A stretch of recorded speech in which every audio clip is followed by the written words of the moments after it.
समीर अपने माता पिता के साथ मुंबई में रहता था। समीर को नए नए खिलौनों का बहुत शौक था। अभी वह 5वीं कक्षा में पढ़ता था। उसकी कहानी की किताब में एक कहानी थी, जादुई जोकर। उस कहानी में एक जोकर रहता है जो बच्चों को बहुत हंसाता है और उनके साथ खेलता है।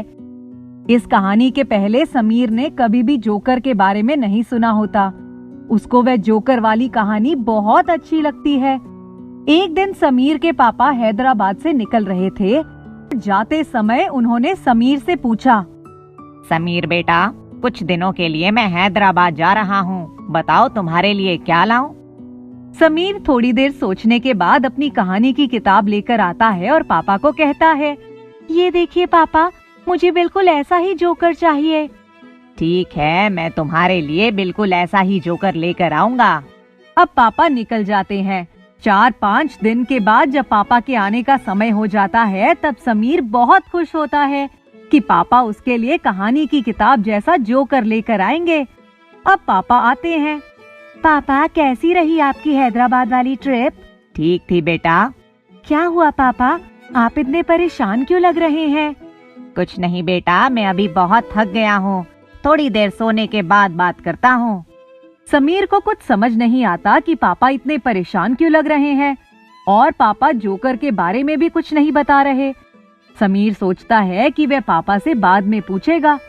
अब पापा उठते हैं, तभी समीर पापा से पूछता है, पापा, आप मेरे लिए जोकर लेकर आए? बेटा, मैं लाया था, लेकिन रास्ते में मेरा सामान चोरी हो गया और तुम्हारा जोकर वाला खिलौना भी उसी में था।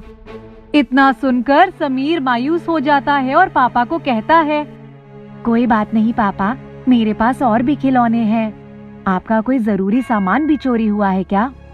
हाँ बेटा, उस सूटकेस में मेरा कुछ जरूरी सामान था। इतने में समीर की मम्मी समीर के पापा को कहती हैं, आप चिंता मत करिए, सब ठीक हो जाएगा। हम कल पुलिस स्टेशन में ये रिपोर्ट लिखवा देंगे। इसके बाद सब खाना खाकर सोने चले जाते हैं। दूसरे दिन सुबह दरवाजे पर घंटी बजती है। समीर की मम्मी दरवाजा खोलती हैं, लेकिन देखती हैं दरवाजे पर कोई नहीं खड़ा होता। लेकिन समीर के पापा का सूटकेस दरवाजे के बाहर रखा रहता है और उसके ऊपर जोकर वाला खिलौना रखा होता है।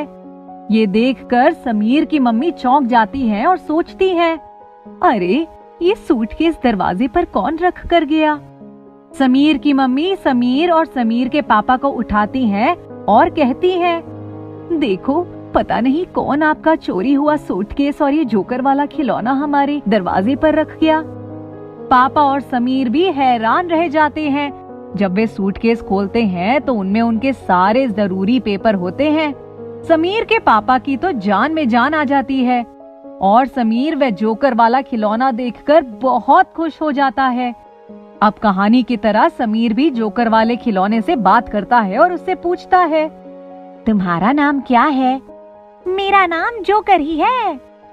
तुम मुझे हंसा सकते हो? हाँ। और इतना कहकर जोकर समीर को हंसाने लगता है। अब मेरे साथ खेलो। जोकर और समीर बहुत खेलते हैं। अब समीर जोकर को कहता है, मुझे रिमोट वाली कार चाहिए। जोकर तुरंत जादू से जोकर वाली कार उसको लाकर दे देता है। अब ऐसा ही चलता रहता है। एक दिन समीर की मम्मी समीर को जोकर से बात करते हुए देखती हैं। समीर, तुम किसके साथ बात कर रहे हो? जोकर से। जोकर से कैसे बात कर सकते हो? वो तो खिलौना है। लेकिन मैंने पापा से कहा था मेरे लिए कहानी जैसा जोकर लेकर आना, और कहानी वाला जोकर जादुई जोकर है। समीर की मम्मी डर जाती है। समीर की मम्मी समीर के पापा को लेकर आती हैं और दिखाती हैं। मम्मी पापा को समझ नहीं आता कि अब क्या करे। तभी जोकर उनसे कहता है, आप लोग डरो मत, मैं किसी को नुकसान पहुंचाने नहीं आया हूँ। मैं भी पहले इंसान ही था और अपने गुरु से जादू सीख रहा था। एक दिन गुरुजी हमें नया जादू सिखा रहे थे और उन्होंने मुझे जादू से जोकर बना दिया। जैसे ही उन्होंने मुझे जोकर बनाया, उसी समय उनकी मौत हो गई और मैं जोकर ही बनकर रह गया। अब मैं कभी इंसान नहीं बन सकता। जब मैंने देखा कि आप जोकर वाला खिलौना ढूंढ रहे हो, तो मैं खिलौने वाली जगह खड़ा हो गया और आपने मुझे खरीद लिया। लेकिन एक चोर ने आपका सूटकेस चुरा लिया जिसमें मैं भी था। जैसे ही चोर ने सूटकेस खोला, मैं उसमें से बाहर निकल आया और चोर को जादू से भगा दिया और आपका सूटकेस लेकर यहाँ आ गया। अब आप मुझे यहाँ से कहीं मत भेजना। इतना सुनकर सबको जोकर वाले खिलौने पर दया आ जाती है और वे लोग उसे अपने साथ ही रख लेते हैं।